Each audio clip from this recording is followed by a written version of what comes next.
Bonjour, heureux de vous retrouver pour cette édition Marseille. Nous sommes à l'école de la Deuxième Chance dans le 15e arrondissement de la ville pour parler des journées portes ouvertes. Alors quel est le rôle de l'école de la Deuxième Chance? Eh bien elle permet l'insertion professionnelle de jeunes en échec scolaire et qui cherchent un emploi.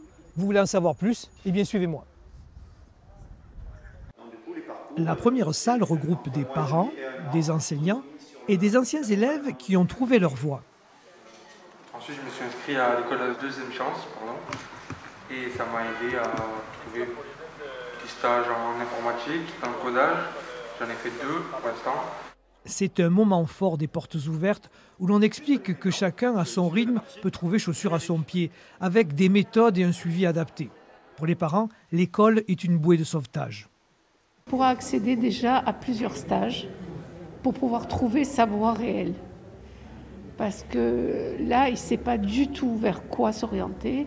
Donc on va voir si avec cette école, justement, il peut accéder à une formation ou un BTS ou quelque chose comme ça. Dans l'auditorium, on teste de potentiels stagiaires, tandis que ceux venus de Miramas travaillent individuellement sur leur ordi pour se remettre à niveau.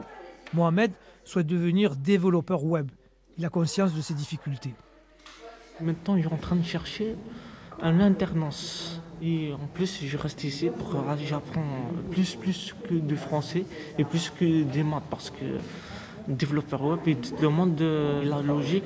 Pédagogie, projet professionnel, les méthodes employées ici sont nouvelles. Elles sont nécessaires car beaucoup ont vécu le traumatisme de l'échec scolaire. Nous avons des tas de projets qui sont mis en place par les collaborateurs qui mettent en scène nos jeunes ensemble sur des thématiques très pluridisciplinaires. Nous sommes à la recherche du déclic. Et quand le déclic s'opère, c'est une victoire. Plus de 900 stagiaires participent chaque année à la formation de l'école de la Deuxième Chance. L'objet de ces journées, qu'ils soient toujours plus nombreux. Les acteurs publics et du monde associatif se sont rassemblés aujourd'hui autour des rencontres régionales de la concertation sur la pauvreté en région PACA.